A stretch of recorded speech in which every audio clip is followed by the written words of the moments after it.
What if your story could ignite a movement? At New Solutions Network, we merge truth, resilience, and reinvention, fueling shows that cut past the noise and light up what really matters: human potential.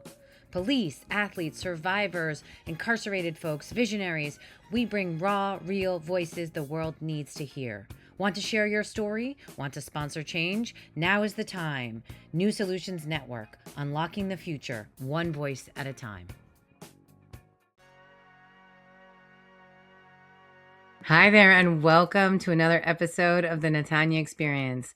My guest today is the one, the only, the fabulous, my dear friend, Dante Wade, co founder and chief operating officer of REJU, also our partner for our pilot program together. And we have so many things to talk about today. Welcome, welcome, Dante.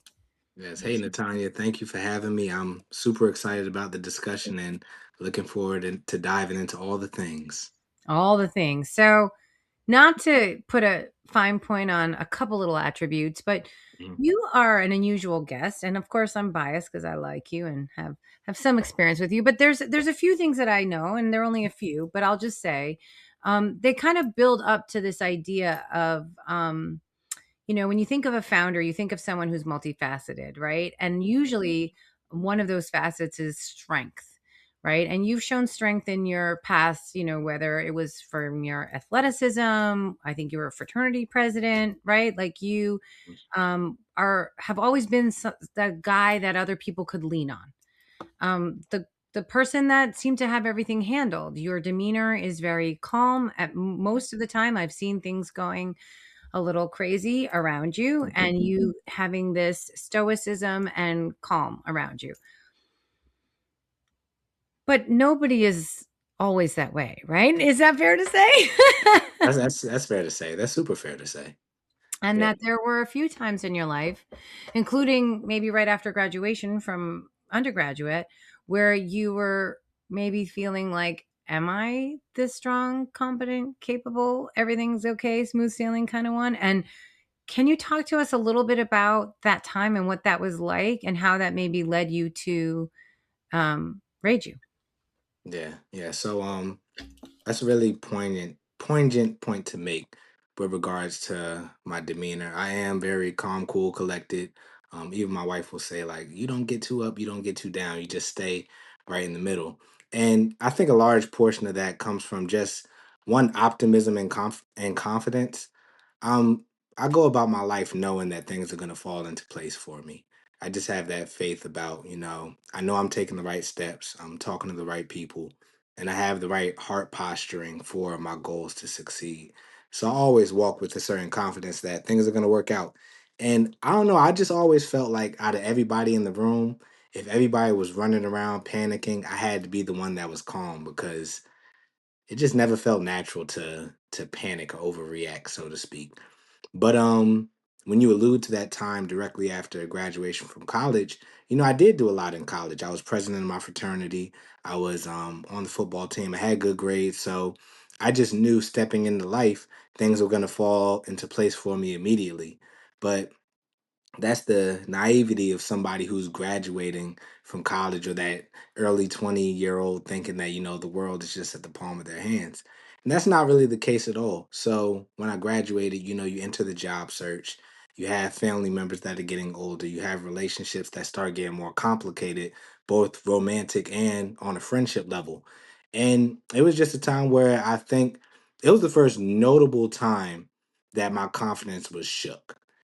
And during that time period, I just had to make an intentional decision to build myself up.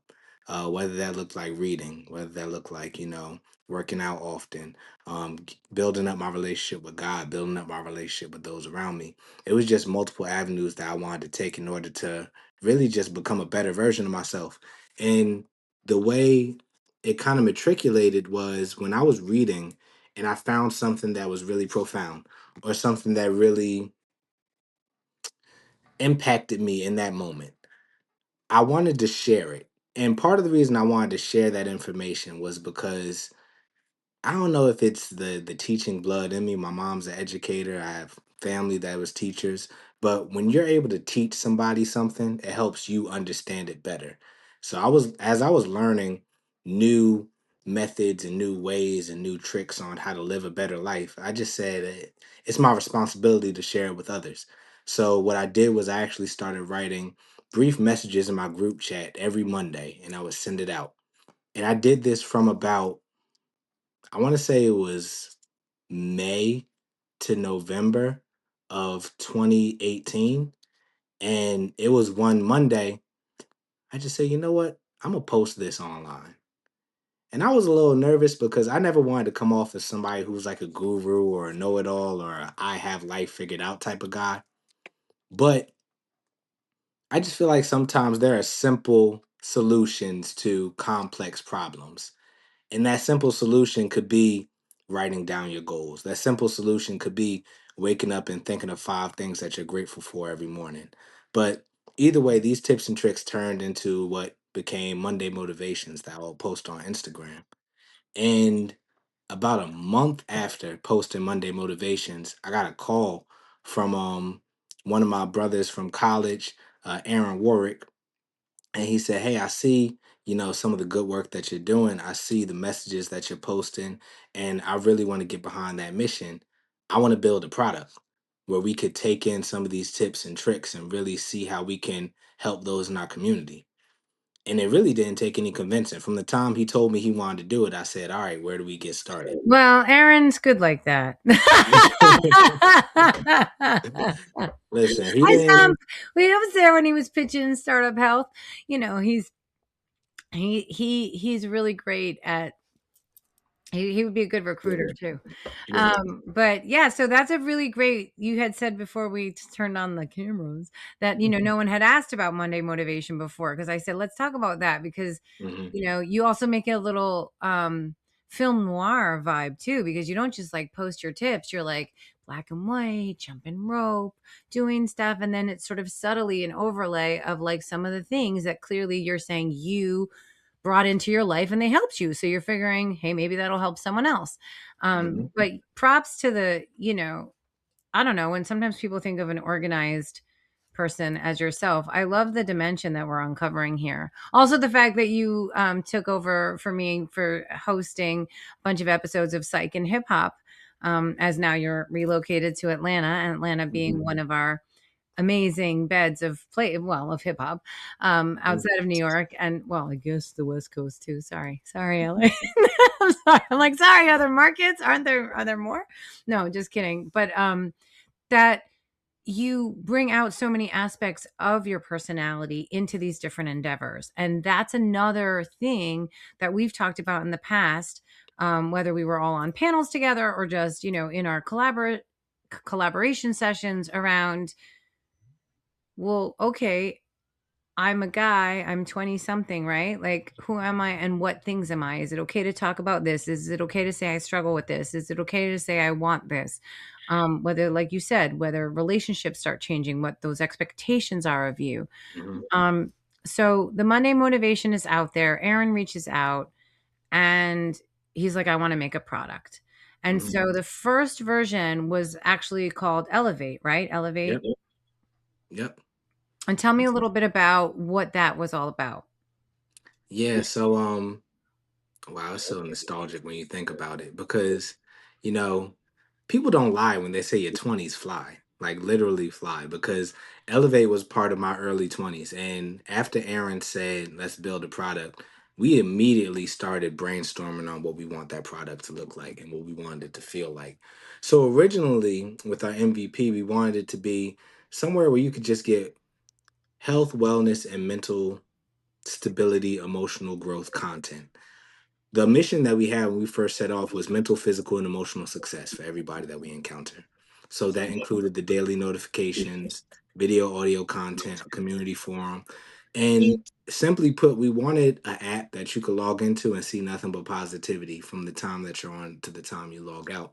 So we started implementing what we wanted our app to be. We got some developers that we were working with, and funny enough, a lot of the early videos and content that was actually in the app was just us recording ourselves. I took some of my content that I've recorded from the app or early app and I posted it for some Monday motivation. So it was like a collision of worlds and purposes meeting. But was what was interesting is we were about, I want to say, 6 months into development for that app.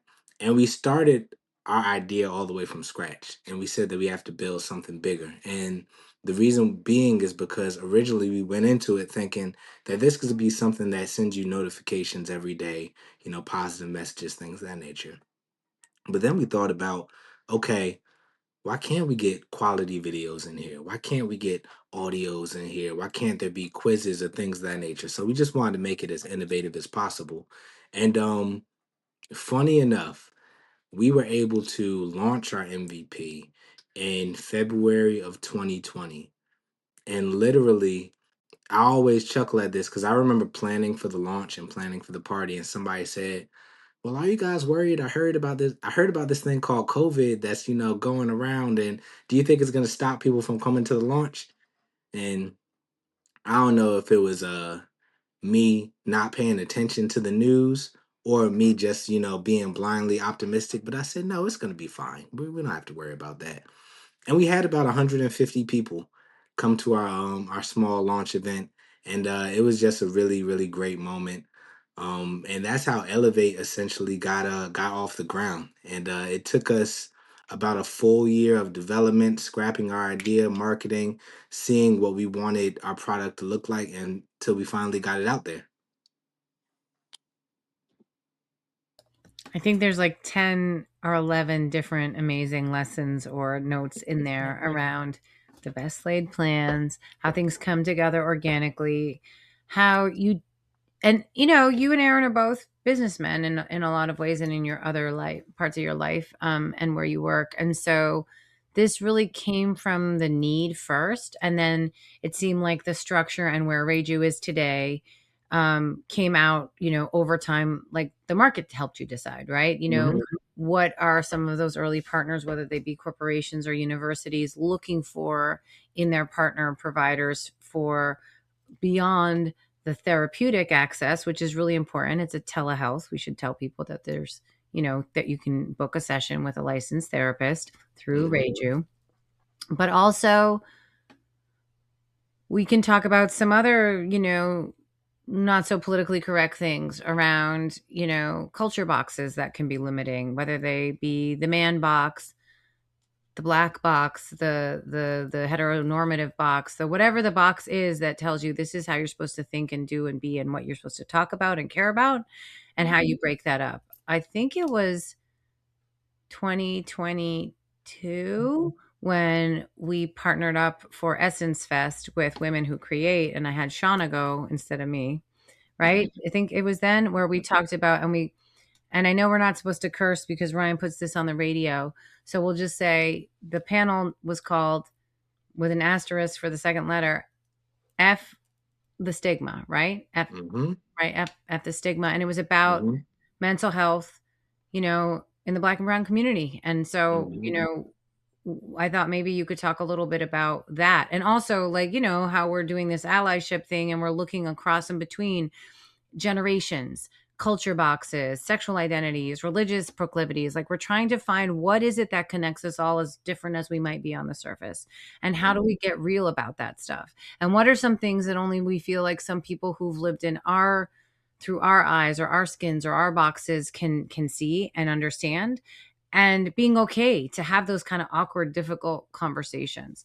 So, you've talked about this in the past, but I was wondering if you could talk a little bit about how did people respond to what you and Aaron and Tyreek were building in your communities, in your fraternity, for example? Like, did anyone ever say, like, what are you guys doing? Talking about feelings and shit? Like did that come up? I'm just curious.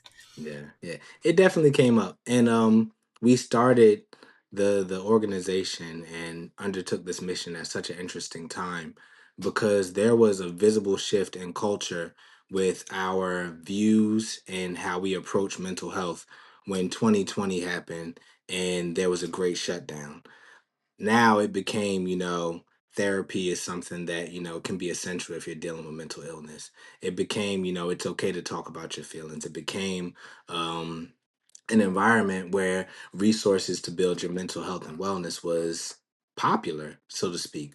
And maybe even if I wouldn't say popular, I'd say a lot more accessible. But before that time, it was definitely something that raised a couple of eyebrows. We heard from multiple people, well, how do you make money doing something like that? And I'm not really one for therapy or one for talking about my feelings. I'd rather just keep it inside. And that stigma is really deeply rooted within our community. And while I acknowledge that we've come a long way, there's still ways for us to go. Even talking from my own personal experience as an African American male that grew up in the inner city, I didn't grow up in an environment where it was exactly welcomed for me to let somebody know that I'm hurt or I'm scared or I'm feeling like things may not go my way. It's a shell that you have to build. And I'm not saying it's right or wrong because oftentimes in those environments, if you do show vulnerability, you're looked at as potentially quote unquote a victim, for lack of a better term. Um, and it's just a vicious cycle that continues and continues. But the reason the cycle continues is because a lot of us don't know how to express ourselves or express a negative emotion that isn't anger or a negative emotion that isn't aggression. You're not taught how to express your fear or your concern or your worry. And because you're not taught how to express it, sometimes it may turn into frustration because you think you're angry but you're just sad. Or you think that you're feeling frustrated but you're just worried or you're feeling anxious. And that's why we're so passionate about the mission that we have here, because if we could help people identify what those emotions are and act upon those emotions in a healthy way, I think you could change the face of a community. That's beautifully said. And I think that's a lot of why we were so happy and excited about, my parent company, and New Solutions, to look into trying to incubate some things together with our ecosystem partners like Abdul Tubman, who has financial literacy in his course basket, right? And looking at things like finances as a pillar, which you already had in REJU, as Mhm. a pillar of mental health, right? Looking at the whole person, how they move through. So whether it's communicating with people, if you have a career or work situation within your family unit, if you're co-parenting, raising a child separately or something like that, if you're quite frankly like in a different life, sometimes people have changed their behaviors, whether it be through um, getting a different degree, moving to a different city, getting sober from having a substance thing, whatever that change is, that you're sort of living a different life. Sometimes people of your old life don't want to come along for the ride, or what does that feel like, or Right. how you have to maneuver that. And I think that's been a lot of interesting sub layers of what you guys offer, because you give people like a space to clear the air, professionals to help guide them through with tools and tips to kind of function in these different dimension, community to kind of talk it out and see, or maybe just observe like what are the other people doing that maybe doing Mhm. other things, and then layering in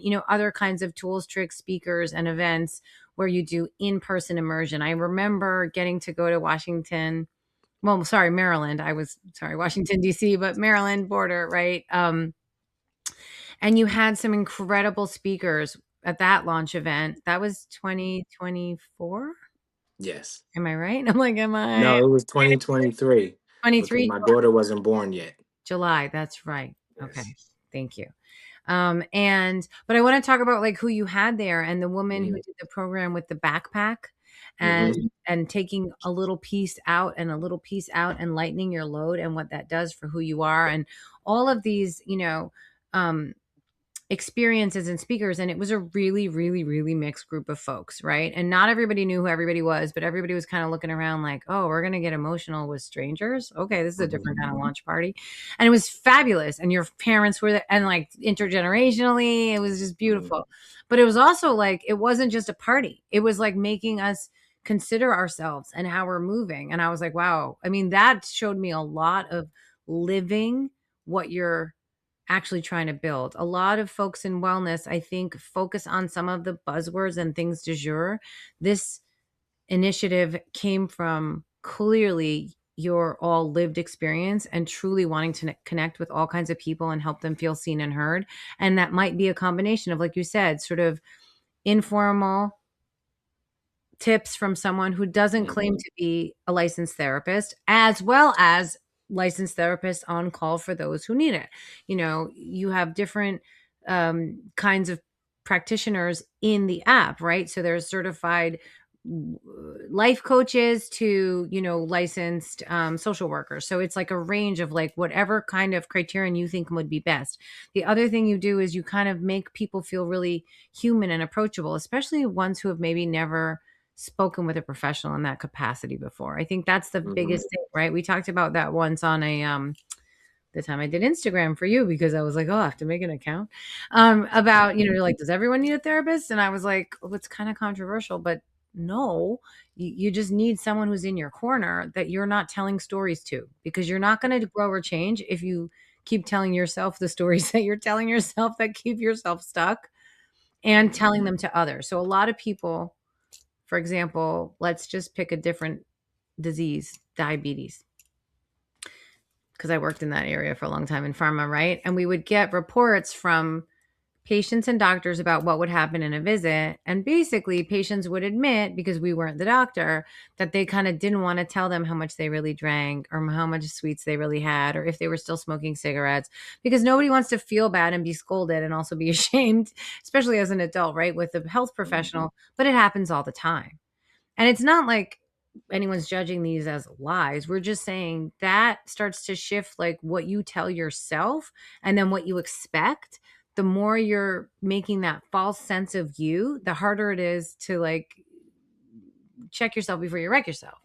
So I feel like a lot of what you guys did with the way you approached it is you are these, and I hope it's okay to say, attractive, well-spoken, articulate young men coming out and being like, "Yeah, we have feelings." I mean, in that way, at the height of the COVID time, it was really pioneering. Like you said, now I think more people are being open. We have more professional athletes in the last 3 years alone talking about mental health struggles in ways where, you know, it was like, oh, that poor Simone Biles. And she was the only one. Now we have Mhm. football players, Super Bowl ring, right? Like now we have Yep. every um archetype of like strength and power saying, sometimes I need a break. Yep.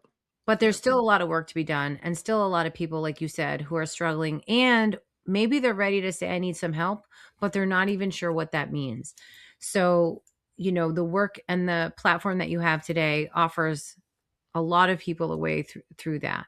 In terms of the, well, there's some other things that have happened along the way too. Mhm. Like you said, because I got the year wrong, Mhm. some other big changes happened for you. Well, this year again, but also some big changes happened for you from that time Well, in Maryland where we were taking all the load out of our backpack one by one. And that's you became a dad yeah. now twice over. Twice over. Yep. And so that's another perspective, right? That now you can bring and Yeah. your team to what it means to hold yourself in one place and then be that mirror and that guide, you know, for those around you. Absolutely, 100%. And I think there are so many layers to becoming a parent, and I'm thankful for parenthood in general, but as it relates to a business sense, I'm thankful for parenthood with regard to my mission and REJU, because I understand that parents don't have the same 24 hours that non-parents do. Or at least active parents don't have the same 24 hours that non-parents do. They may not have the same worries or anxieties because it's not thinking about yourself and your future, but you're thinking about how am I going to pour into this little one. It's certain things I went through, but I don't want them to go through. But at the same time, they have to have their own life experiences so they can be a well rounded individual. And these are conversations that you have with yourself on and off on a daily basis. I'd say, from a positive standpoint, though, big changes that have taken place with having kids, and I have two daughters, and I always like to bring that up as a point because I grew up in a boy family. I have a lot of male cousins. We were outside playing football, tackle. I have a sister, but she was outside playing football with us and doing all the things with her boy cousins. And I say all that to say raising a girl as a man is such a learning experience from a standpoint of I feel like you tap into an emotional side of yourself that you may not have experienced before.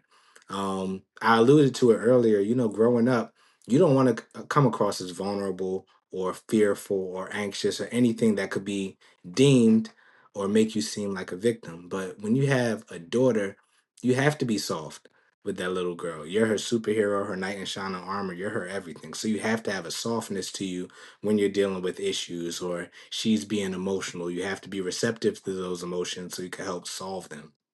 And I'm thankful for the opportunity and I'm thankful for where I am and being a parent and working through REJU because I believe it makes us even more dynamic and it makes us more understanding because I believe the most successful businesses, not even in this field or this sector, but the most successful businesses are the most empathetic ones that can feel what their target audience feels and think how their target audience thinks and maybe share an experience or two.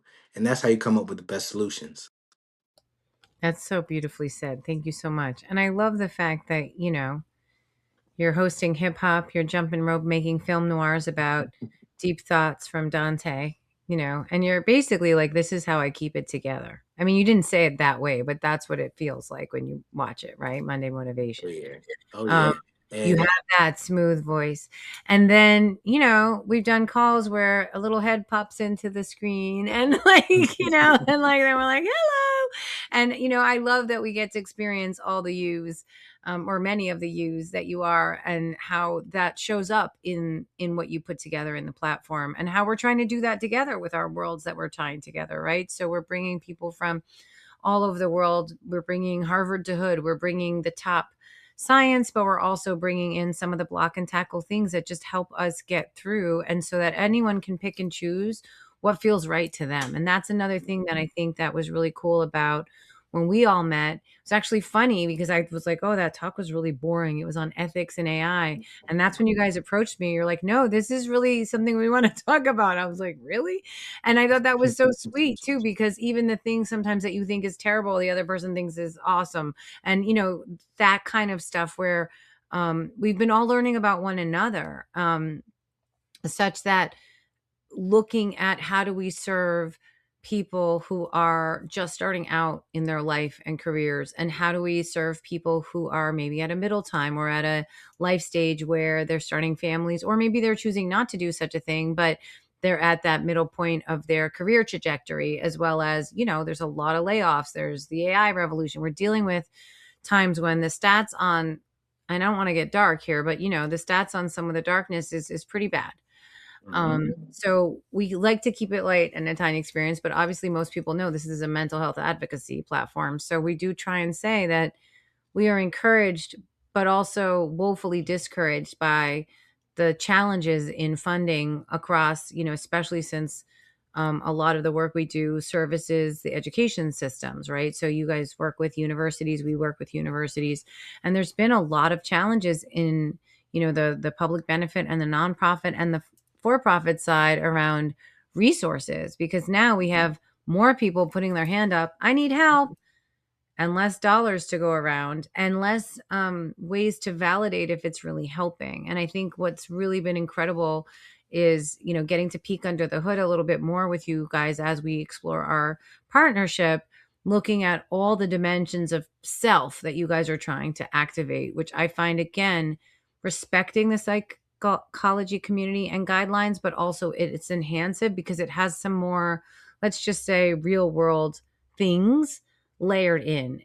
So, along with clinical, the other things that give you a sense of not just did you get out of bed today and take a shower and get yourself to your job, but do you feel alive? Do you feel like life has meaning? Did you feel like you're going towards a purpose?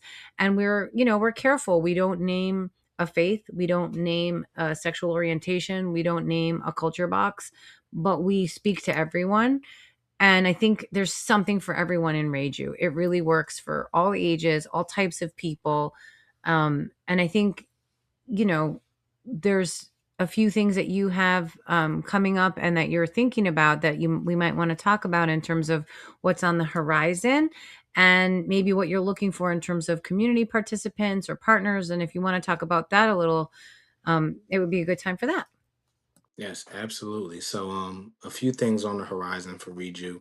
We're in a really exciting time, and before I dive into that, you brought this point up twice, and I feel like it's so important. So I have to underline it, highlight it, bring it back up. But you mentioned getting to know yourself, and knowledge of self, and understanding who you are as an individual. I think that's one of the most important journeys that an individual could go on, and quite frankly, the journey that I went on right before we started REJU, and I started the Monday motivations and everything. And the reason I say that is because the day and age that we're in now, there's so many opportunities for you to compare yourself to somebody else. If you go down your timeline, and half of your timeline isn't even people you follow anymore, it's things that are suggested to you based off the content that you take in. So you're being told how you should look, what you should think, how you should act, where you should live. And I think a lot of people may be experiencing the anxiety, depression because they feel like they're living a life that's been manufactured for them instead of them creating it for themselves. So, knowledge of self is one of the most important journeys that an individual could go on, of understanding, what do I like? What don't I like? How am I different from others? How am I similar to others? And I think that's just how an individual could build up their mental fortitude. So, I just had to And to mention keep doing that. and to do maybe to do that, like, how every year we have New Year's resolutions, different cultures Mhm. and different traditions have, days of reflection where you're supposed to Mhm. kind of take stock in your life and your actions and re-examine it and see, like, where do you fit? Exactly. Especially since all the algorithms all around us are telling us what to buy, what to think, what to filter. Mhm. Mhm. Mhm. And you, the word you used, and I think it's so important. I wish I would have thought of it first, but reflection. Reflection is such an overlooked task that many people could benefit from. Even if it's just at the end of the day, what did I like about today? What didn't I like about today? What would I repeat? What wouldn't I do again? I think oftentimes we navigate through life just doing and going. Kind of like, if I could make a metaphor, kind of like the Juggernaut in X-Men. He's not using no doors or looking behind him. He's just running through the wall, running through the wall. But none of us are like that. And emotionally, that's not sustainable either. So reflection is such an important thing, and it's recommended. No, it's fantastic. And there was definitely, there were some people that I met over the course of a couple of times where we interfaced. Um, you know, Even at that one event, like some of the guys, we were just getting food, like people's kind of Mhm. side comments sometimes reveal a lot. They were, either childhood friends or family friends or, participants in the community.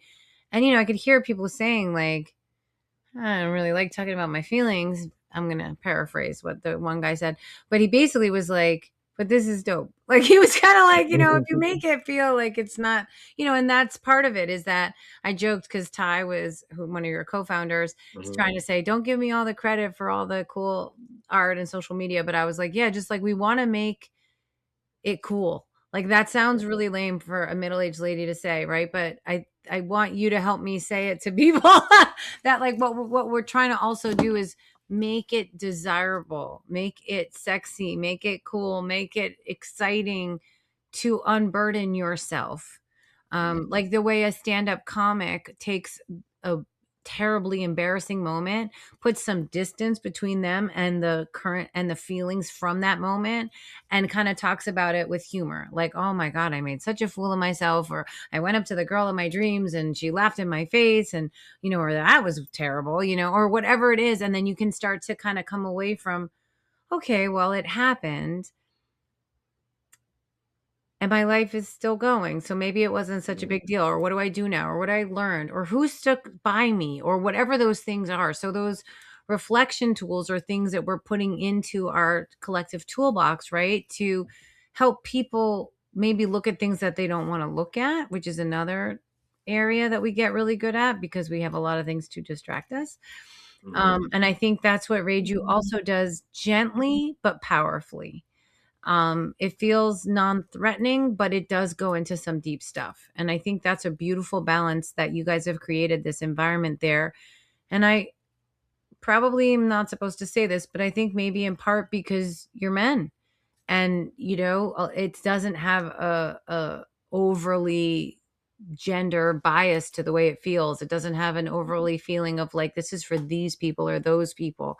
And that's not a small thing. So I think the way you guys have tried to consider all kinds of people and how they might come and how they might be ready or not to even explore this kind of stuff. And that's another beautiful thing that I think coming not as a bunch of therapists making a mental health app, coming as people who had a real need and said, this is what I need for me and my community. And you've done that. And so I'm just honored to have this time with you today, even though, yes, I get to see you a lot. But I'm so glad we're redoing our interviews so that we can come out in 2026 and show the world, double dad Dante. No, I'm just kidding.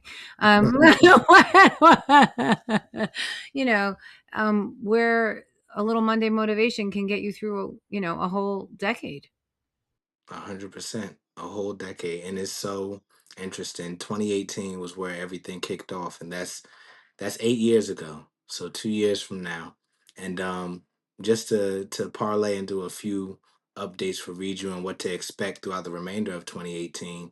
So of course we have our partnership with our two organizations, and I'm super excited about the good work that we're going to be able to do.